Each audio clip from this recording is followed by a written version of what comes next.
அப்புறம் விஜய் அவர்கள் பேசும்போது நம்முடைய அரசியல் பயணத்துல மிக மிக மிக மிக முக்கியமான கடத்தை நம்ம நிக்கிறோம்னாரு. இதையே நான் அழுத்தி சொல்றேன்னா, அழுத்தம் இருக்குன்னு நினைக்கிறீங்களோ? அழுத்தத்துக்கெல்லாம் அடங்கி போற ஆளா இந்த ஆளு?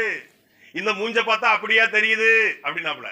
உடனே ஒட்டுமொத்தமான தொண்டர்களும் நண்பா நண்பீசும் தோலா தோழிசும் அந்த செயல் வீரர்களும் ஆர்ப்பரிக்கிறாங்க. எங்கால அடங்கி போறாள்டா, அவர் மூஞ்ச பாடுறான்றாங்க. மூஞ்ச பார்த்தோம் 2013 தலைவா படம் வந்துச்சுல, அப்ப பார்த்தோம். நீங்க அடங்கி போற ஆளா, நீங்க அடக்குற ஆளா, நீங்க ஏறி வீசிட்டு போற ஆளா அப்படிங்கிறத நாங்க பார்த்தோம். இந்த மூஞ்ச பார்த்தா அடங்கி போற மாதிரியா தெரியுது. அம்மா உங்களுக்கு அணிலா பாடுபடுவோமா? இது அடங்கி போறதா இல்ல ஆர்ப்பரிக்கிறதா? கொடநாட்டில் போய் அப்பாவும் மகனும் நின்னீங்களே, கையை கட்டி காலையில் 6 மணிலேருந்து மாலை 6 மணி வரைக்கும், அம்மா அந்த படத்தை கொஞ்சம் ரிலீஸ் பண்ணி கொடுங்கம்மான்னு, அது அடங்கி போறதா இல்ல ஆர்ப்பரிக்கிறதா? கையை கட்டிட்டு 4 நிமிஷத்துக்கு வீடியோ வெளியிட்டீங்களே, இன்னைக்கு கூட உங்க எக்ஸ்ட்ரா பேஜ் இருக்கு, அப்புறம் டெலிட் பண்ணி விட்டாப்ல, அது டவுன்லோட் பண்ணி வச்சிருக்கோம்.